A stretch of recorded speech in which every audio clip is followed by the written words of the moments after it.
טוב, מה יכול לעשות או מה לייעץ לאדם מבוגר שמלא בשנאה עצמית, ומה הוא יכול בשביל לשנות את היחס שלו לעצמו?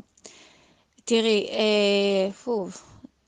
למה אני עושה בגלל שזה באמת, זה עבודה פנימית. לפעמים כשפונים אליי אנשים, אני ישר רואה אם יש שם אדם בכלל שרוצה לעשות עבודה פנימית, אחרת זה בזבוז, באמת בזבוז זמן. אני נותנת את הבסיס, מה שנקרא, ואני אומרת לו, אוקיי, תעשה את המטלה הזאתי, ואחרי שעשית תחזור אליי. אם אני רואה באמת שהוא עשה, אז אני ממשיכה איתו. ויש המון אנשים שנותנים ונותנים ונותנים, ומרגישים ששואבים מהם אנרגיות. אנרגיות ממש, אנרגיות של מבחינת התנועה, ללכת אל האדם. אה, שואבים אנרגיות ובאמת מורידים את התודעה לאדם, ואת מצב הרוח וכולי. יש לזה שם, זה נקרא ויימפייר, ערפד, ערפד תודעתי. יש לזה שם, זה נקרא ערפד תודעתי. אבל אנחנו לא נבעלים לא מערפדים ולא מישויות ולא משום דבר, זה תנועות תודעה שמקבלות סמלים, סמליות כזאת. אז תראי, אז צריך לחלק לשניים. אחד, אם האדם באמת רוצה לעזור לעצמו, או שהוא לא רוצה לעזור לעצמו. זה דבר אחד. אחרי שאנחנו אפיינו, וואי, זה ממש ממש, אני גם קצרה נורא בזמן לענות על זה, אבל אני כן העדפתי לדחות פה משהו דחוף, כי זה מבחינתי יותר דחוף. אז אנחנו מחלקים לשניים, אם האדם רוצה לעזור לעצמו או לא. זה שאין לאדם כלים לעזור לעצמו, פה האדם שנותן את הלב שלו נכנס, כי יש לו עם מי לעבוד. ואיך בוחנים אם הוא רוצה או לא רוצה? הוא יכול להגיד אני רוצה ואני רוצה ואני רוצה. אז נותנים מטלה קטנה, ממש נותנים מטלה קטנה. אני למשל לפני בכלל שאני מתחילה לעבוד עם אדם, אני אומרת לו, כך, תיכנס לאינטרנט, תכתוב משפטי מוטיבציה של מה שבא לך, ותדפיס ותתלה על קיר שלם בחדר, ותשלח לי תמונה. אם האדם לא עושה את זה, אני יודעת את יודעת, זה נקרא להעביר את הכדור.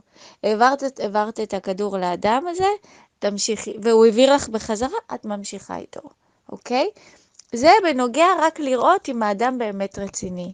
אם הוא עשה את זה, זה כבר אומר שהוא עשה צעד ראשון. מפה את צריכה כבר להתחיל לתת לו כלים מאוד בסיסיים, מבחינת תובנה. הדבר הראשון זה קצת להבין שתת המודע שלנו כרגע, אני מדברת על הפשט, אני לא מדברת כרגע מצד האור. מצד האור הייתי אומרת דברים אחרים לגמרי, אבל אנחנו מדברים פה על אדם אפילו שלא יודע להתחבר לעצמו. אז אין מה לעשות, אנחנו נדבר מבחינת הכלי. מבחינת הכלי זה העולם הזה. להביא תכנים נגיד מעולם המדע, ועוד פעם אני אומרת, אני מגיעה מעולם המדע, אבל אני לא שמה בכלל מה שנקרא חשיבות לדבר הזה, כי מבחינתי זה רק זכוכית מגדלת שהולכת על מה שכבר כתוב לנו בתודעת הנסתר אלפי שנים. אבל לפעמים צריך להביא גם עובדות.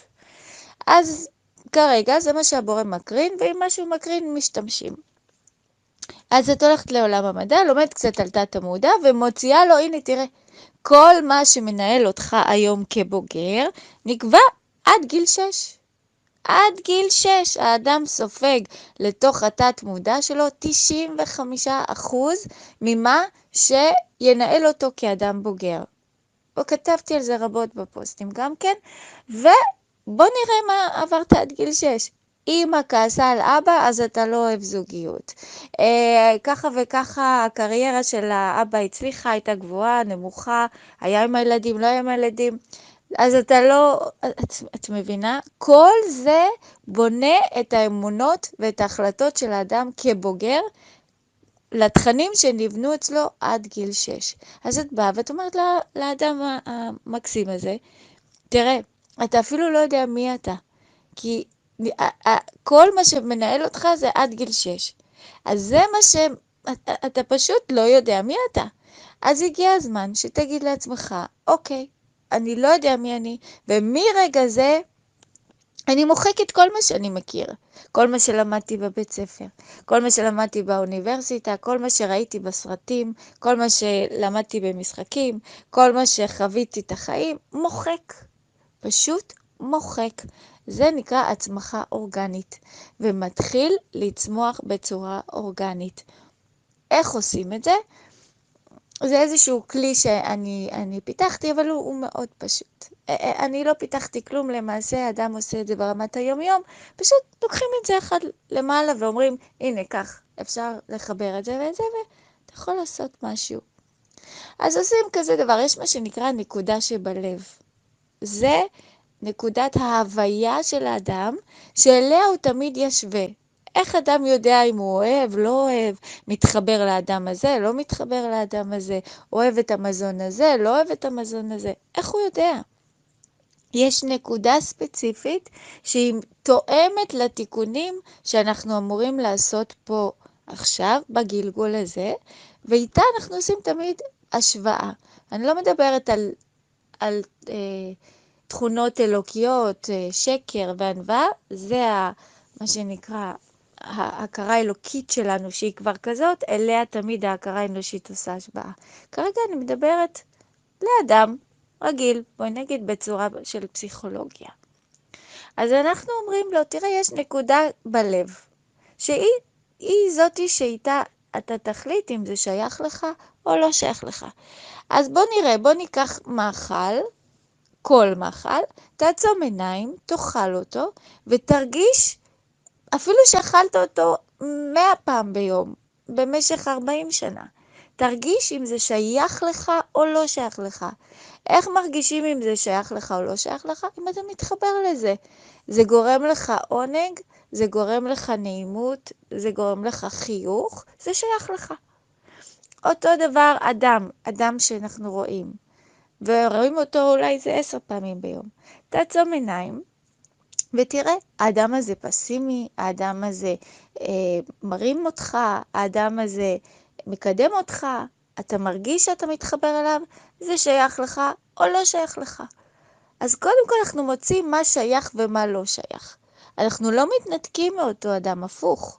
אנחנו צריכים לראות מה הוא בא לסמל לנו, או מה הוא בא, איזה שלא נוח לנו איתו. הפוך, יש לנו לעשות איתו עבודה, למצוא מה התיקון בסיטואציה של אהבה שלא מחובר.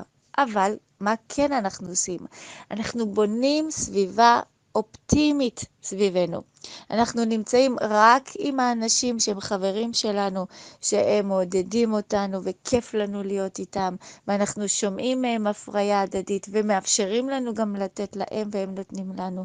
אנחנו אוכלים רק מזון שעושה לנו כיף בנשמה בגבולות מסוימים. אנחנו מציפים את עצמנו רק במה שבונה אותנו שמחים.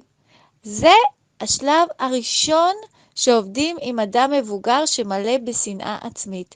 קודם כל בונים לו עולם פנימי נכון יותר. אחד, שהוא לא יודע ולא מכיר את עצמו, וכעת הוא מתחיל להכיר את עצמו. דרגה יותר גבוהה, ואני אקצר פה מאוד, דרגה יותר גבוהה, אנחנו צריכים להיכנס כבר לנושא של תודעת הנסתר, ולהגיד לו, תלוי עד כמה הוא באמת באמונה וכולי, זה גם דרגות, אבל להגיד לו שכל מה שהוא עבר עד עכשיו, זה לא חינם וזה לא לבטלה. זה בכל דבר כזה, זה נקרא מתנה, רק בוא נראה איך אנחנו הופכים את הכעס להודיה על מתנה שאנחנו מוצאים שמה. ואז מתחילים להציף אותו בהבנה שהוא מלא מלא מלא רק במתנות. רק במתנות.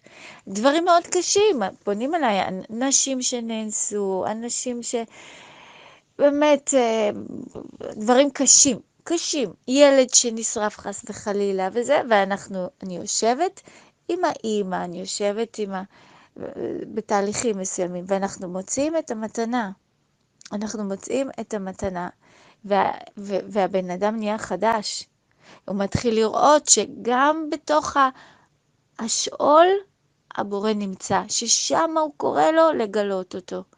כי זה תסריט שהנשמה קיבלה להיות פה בגלגול הזה, תסריט ספציפית שלה. כל אדם בא עם סרט משלו, שהוא צריך לעבוד עליו. אפשר להגיד שעד גיל 18 בערך, אנחנו עוברים תסריט, שאנחנו אמורים אחר כך, כשאנחנו כבר יצאנו מה-18, לעשות על התסריט הזה את הסטאז' של החיים שלנו. בגלל זה כואב לנו, הדברים של הילדות, מה שההורים עיצבו אותנו, מה שעברנו בילדות, זה בנה אותנו. על זה עושים את הסטאז' ל"ואהבת לרעך כמוך". על זה עושים את הסטאז' לתקן במוסך שלנו, נקרא לזה, מוסך התודעתי, את מה שהעבירו לנו, שבנה אותנו.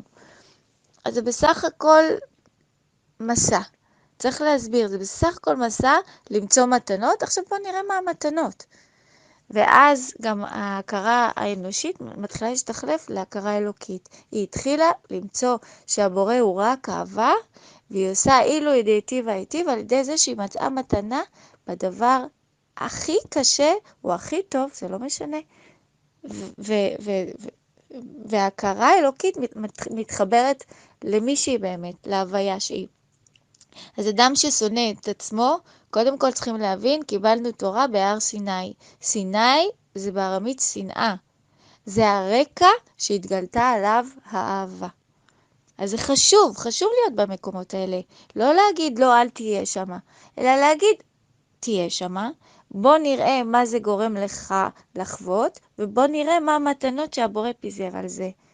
כי הבורא מפזר רק מתנות. אין משהו אחר. אנחנו נמצאים בעולם רק של מתנות. מתנות טובות, גילויים, השגות רוחניות, דבקות, תכונות אלוקיות. הבורא יביא כל פעם אדם שיכעיס אותנו ויכעיס, וזה הדרך שלו לגלות בנו מידה שנקראת ערך אפיים, ולעשות איתו השתוות הצורה. אז מה יותר טוב מזה? זה תלוי בתרגום שהאדם נמצא בו, זה הכל. אדם ששונא את עצמו, הוא מתרגם לא נכון. וזה מה שצריך לבוא להגיד לאדם. הלו, אתה מתרגם לא נכון, בוא נראה איך בונים תרגום נכון.